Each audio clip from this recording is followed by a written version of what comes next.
সকাল 7:30 বাজে। তে মাত্র ঘুম থেকে উঠেছে। ও ঘুম থেকে উঠে তাকিয়ে দেখে জাঙ্কুক এক দৃষ্টিতে ওর দিকে তাকিয়ে আছে।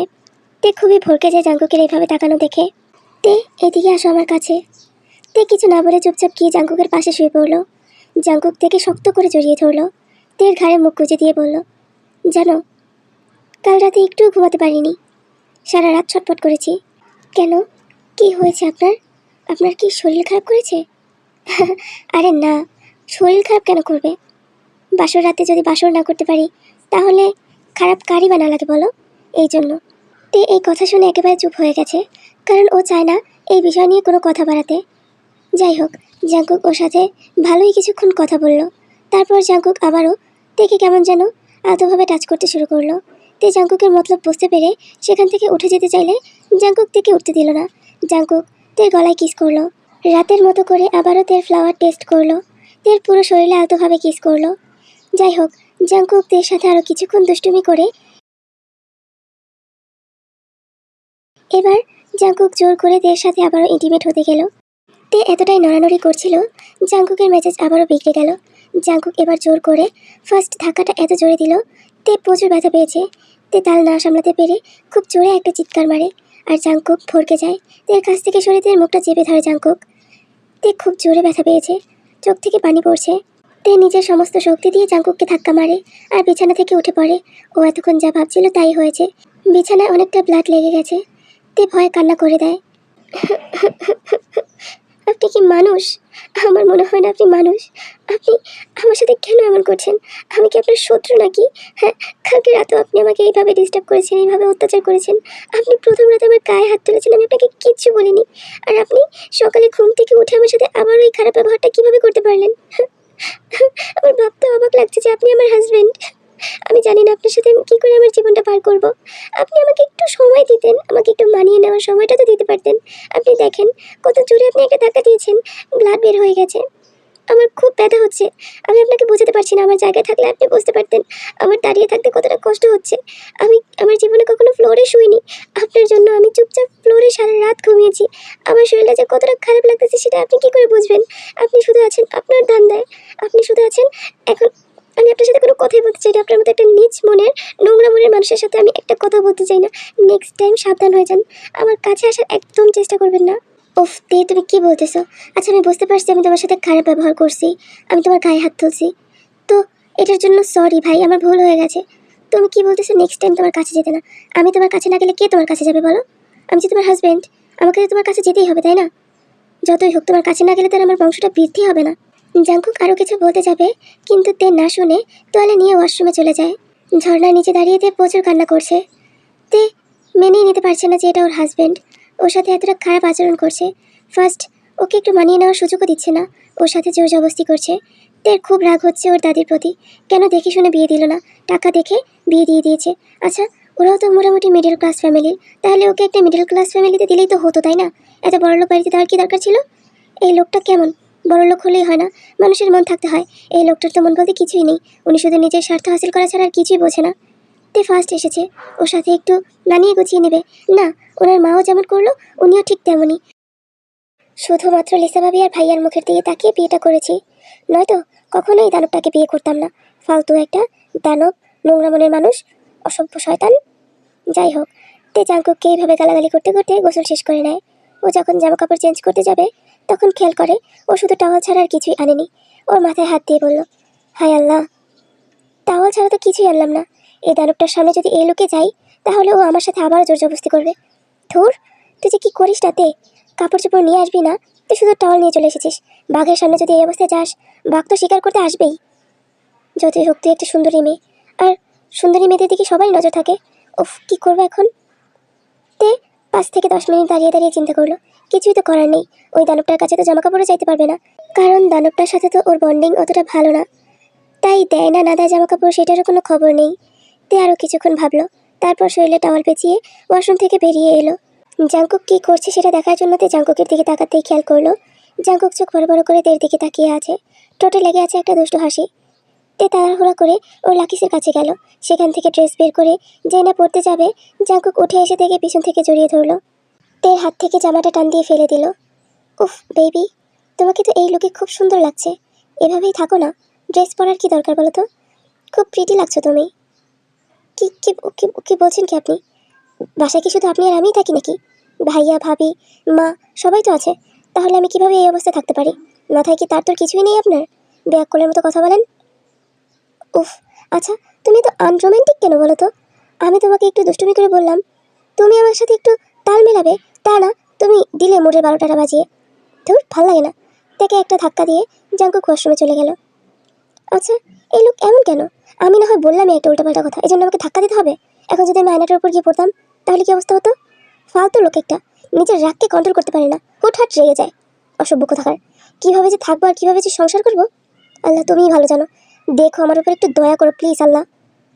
এই লোকের সাথে বেশি দিন হয়তো সংসার করতে পারবো না, কারণ এই লোকের যে রাগ আমি বুঝতে পেরে গেছি। কথায় কথায় থাপ্পড় মারবে, ধাক্কা মারবে, এটাই মনে হয় এই লোকের স্বভাব। ফালতু লোক একটা। যাই হোক, তে খুব সুন্দর করে রেডি হয়ে নিল আর আস্তে আস্তে নিচে নেমে এলো। তেকে দেখে আয়ু বেগম হাসলো। আচ্ছা মামুনি, তোমাকে তো খুব সুন্দর লাগছে দেখতে, মাশাল্লাহ। তে একটা মুচকি হাসি দিল। তা মামুনি, কয়টা বাজে এখন? মা, আসলে আমি খেয়াল করিনি কয়টা বাজে। ও, তাই বুঝি? তো খেয়াল করনি, 10:30 বাজে। আর তোমার এখন সময় হলো রুম থেকে বের হওয়ার? নতুন বিয়ে হয়েছে তো কি হয়েছে? নিজের স্বামী আছে, তাকে যে সকালে নাস্তা দিতে হবে সে খেয়াল আছে তোমার? এখন তোমার বিয়ে হয়ে গেছে, তোমার সংসার আছে, সেটা তো সামলাতে হবে তাই না? আগের মতো করে যদি বেলা 10টা 11টা করে ঘুম থেকে ওঠো, তাহলে তো আর হবে না। বুঝতে পেরেছো? তোমার স্বামীর নাস্তা তো আর আমি বানিয়ে দিব না, তাই তো? যাই হোক, আজকে প্রথম দিন, এজন্য আমি বানিয়ে নিয়েছি। নেক্সট টাইম থেকে যাতে আর বলতে না লাগে। সকাল 6টা বাজে উঠে যাবে ঘুম থেকে, ঠিক আছে? তারপর বাসা সবার জন্য নাস্তা বানাবে। ওইদিকে পেছন থেকে জিমিন আসলো। মা, আজকে ছেড়ে দিন না, ও ছোট মানুষ, উঠতে একটু লেট হয়ে গেছে। আমি আপনার সাথে তো সব কিছু করে দিলাম, তারপরে ওকে কেন এতগুলো? বাহ জিমিন, তুমি তো ভারী বেয়াদব হয়ে গেছো। আগে তো এইভাবে মুখে মুখে কথা বলতে না। তাহলে কি হলো তোমার? নতুন বউকে দেখে কি সাহস একটু বেড়ে গেছে নাকি? সবসময় চুপচাপ থাকবে, বেশি কথা বললে থাপ্পড় দিয়ে একদম গাল গরম করে দিব। জিমিন আর কিছু না বলে মাথা নিচু করে দাঁড়িয়ে রইল। তেও আরও কিছুক্ষণ ওর শাশুড়ির বকর বকর শুনলো। যাই হোক, তের মনটা খুবই খারাপ হয়ে গেল। এমনি রুমে জাঙ্কুক ওর সাথে কতটা খারাপ আচরণ করেছে, আর এইদিকে বাহিরে এই মহিলা। উফ, জীবনটা পুরোই বরবাদ হয়ে গেল। কিছুক্ষণ পর সুগা আর জাঙ্কুক নিচে নেমে এলো, নাস্তার টেবিলে বসলো। আয়ু বেগম খাবার বেড়ে দিতে দিতে বলল, বাবা জাঙ্কুক, কি বউ বিয়ে করে এনেছিস? বেলা 11টা 12টা পর্যন্ত ঘুমায়, আর সকালে যে তোর জন্য নাস্তা বানাতে হবে সে খেয়াল আছে মহারানীর? আমার আশা পড়ে আছে, শাশুড়ি তো আছেই, উনিই বানিয়ে নেবে না হয়। বাবা, আমার শরীর কিন্তু প্রচণ্ড খারাপ, আমি কিন্তু কোনো কাজ করতে পারবো না, আমি কোনো চাপ নিতে পারবো না। তোর বউকে ভালোভাবে বলে দিস যাতে সকাল সকাল উঠে নাস্তাটা বানিয়ে নেয়। আর ভালো লাগে না সংসারের যন্ত্রণা। তোর বাবা একে আমাকে চালিয়ে গেছে, এখন সে তো নেই, এখন তোরা দুইজন আছিস, তোরাও আবার আমাকে জ্বালানোর জন্য দুইটা বউ নিয়ে এসেছিস। আর বউ দুইটাও একদম পড়েছে তেমনই, জ্বালিয়ে মারে একদম। এই কথা শুনে সুগা চোখ গরম করে তাকালো। মা, কি অবস্থা মা? সকালে নাস্তা করতে আসছি, এখনও তোমার বকর বকর। দুপুরে খেতে আসি, তখনও তোমার বকর বকর। বিকালে নাস্তা করি, তখনও তোমার বকর বকর। রাতে তখন তো ননস্টপ আছেই। মানে তুমি কি চুপ থাকতে পারো না? মেয়েটা মাত্র কালকে আসছে আমাদের বাসায়, আর তুমি আজকেই শুরু করে দিয়েছো জাঙ্কুকের কান ভারী করার জন্য। উফ, তোমাকে নিয়ে আর পারছি না। মানে এই সংসারটাতে আমার আজাবের মতো মনে হয়, বুঝতে পারছো? তোমার কথা শুনলে আমার সত্যিই এমন লাগে, ভালো লাগে না। জিমিন, আমি উপরে যাচ্ছি, আমার নাস্তাটা নিয়ে আসো রুমে। হ্যাঁ হ্যাঁ, যা, তুই যা। তুই তো আমার কথা শুনতেই পারবি না, আমি তো তোর শত্রু, আমি তোর মা নই, আমি তোর শত্রু। আমার ছেলে জাঙ্কুকই আমার ভালো, ওই আমাকে ভালোবাসে, তুই তো আমাকে একটুও ভালোবাসিস না। সারাদিন বউয়ের পিছু পিছু পিছু পিছু পিছু পিছু। তোর সাথে আমি কোনো কথা বলতে চাই না, আমি জাঙ্কুকে কথা বলেছি, তুই কেন আমার সাথে এরকম করলি?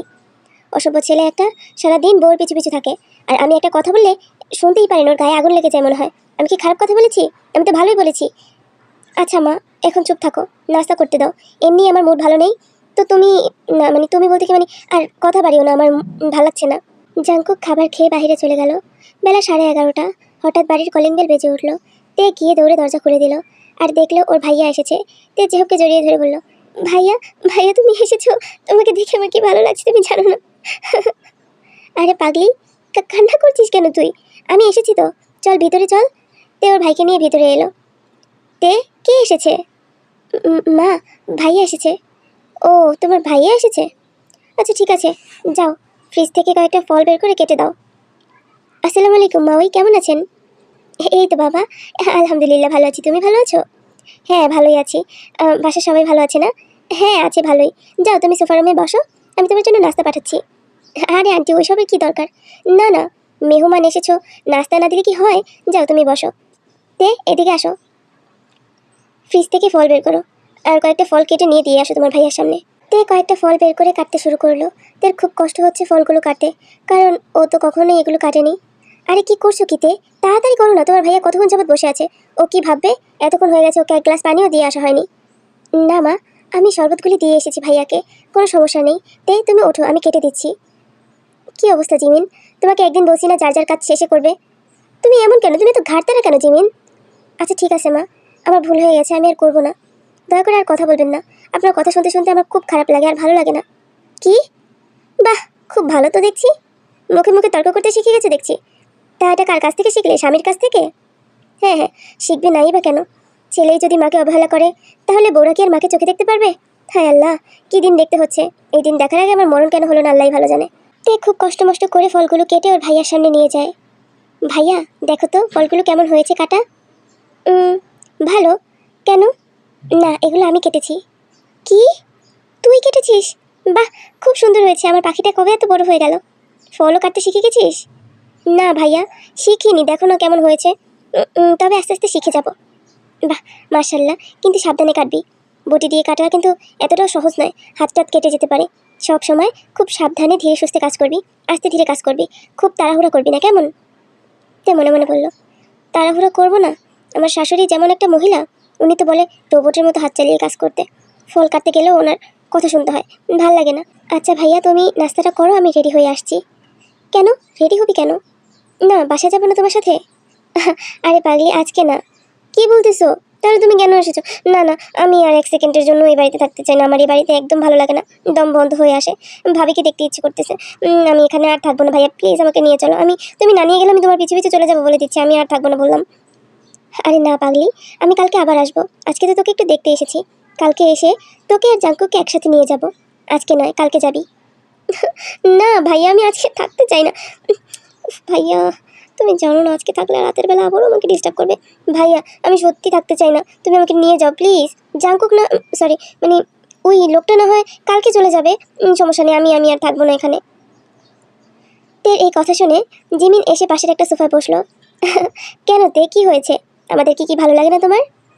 না না ভাবি, আপনাকে খুব ভালো লাগে, কারণ আপনি খুবই ভালো। আপনার মতন একটা ভাবি পেয়েছি, আমি এতে খুবই খুশি, কিন্তু তবুও আমার ভালো লাগছে না সত্যি বলতে। আচ্ছা জিমিন, তোমাদের বাসা কোন জায়গায়? তোমার আব্বু আম্মু কী করে ওটা তো জিজ্ঞাসাই করা হয়নি, ওনারা কেমন আছে? আসলে ভাইয়া, আমার ভাগ্যটা না তের মতো নয়। তের তো একটা ভাইয়া আছে, আপনি এসেছেন ওকে দেখতে, কিন্তু আমার আমার আসলে পৃথিবীতে কেউ নেই। আমি ছোটবেলা থেকে এতিমখানায় বড় হয়েছি। আমি জানিও না আমার আব্বু আম্মু কেমন দেখতে ছিল, ওনাদেরকে আমি কখনো দেখিনি সত্যি বলতে।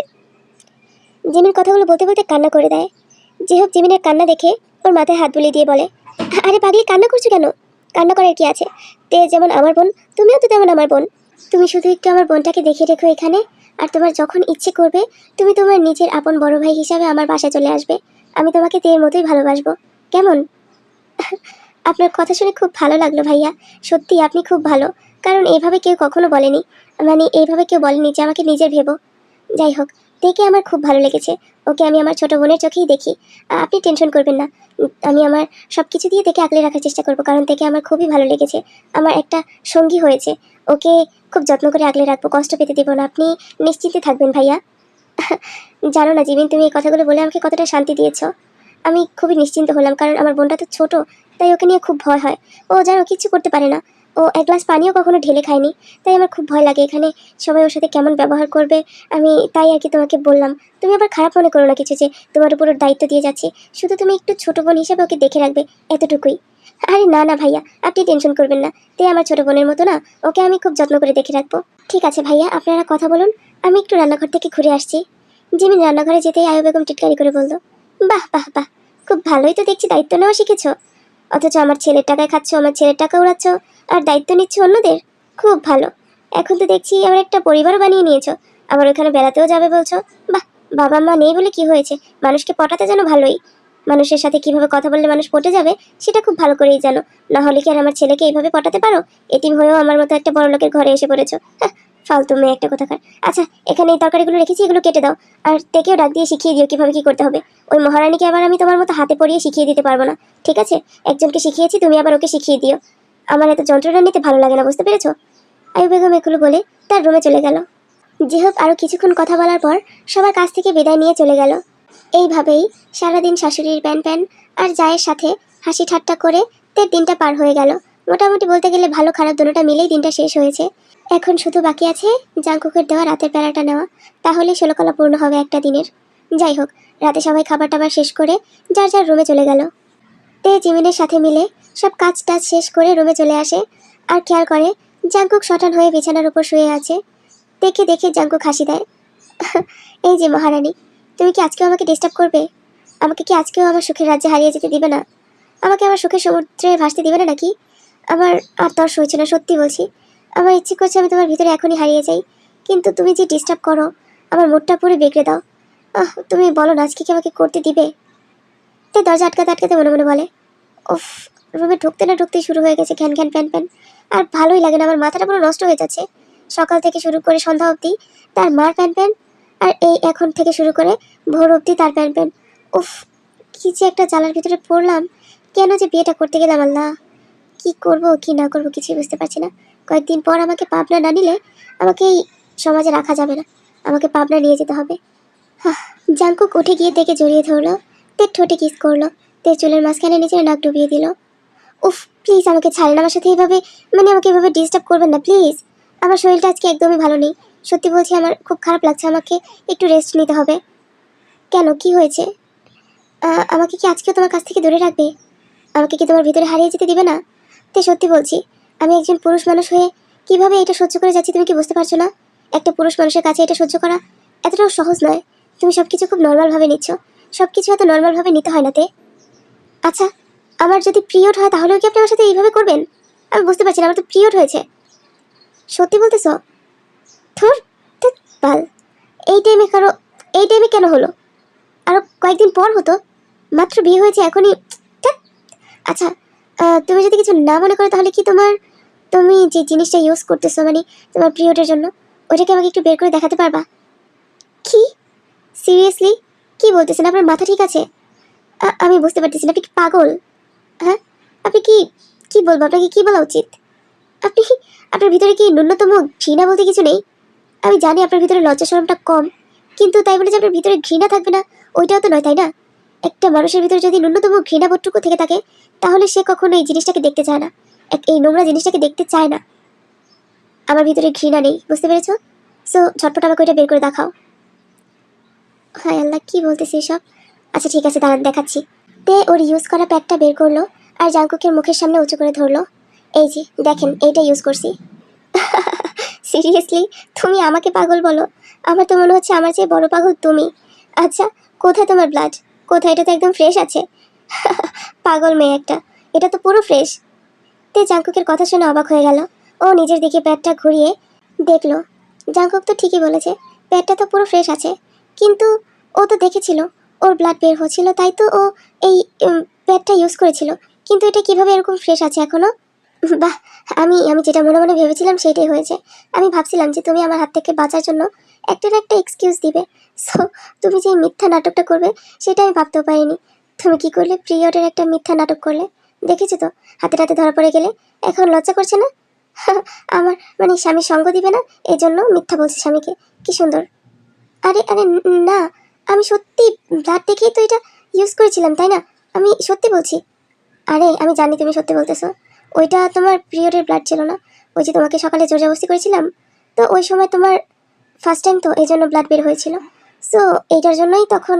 আর তুমি এটাকে পিরিয়ড ভেবেছো নাকি আমার হাত থেকে বাঁচার জন্য? যাই হোক, আচ্ছা ঠিক আছে, আজকে তোমাকে আর আমি ডিস্টার্ব করবো না, আমার পাশে এসে শো।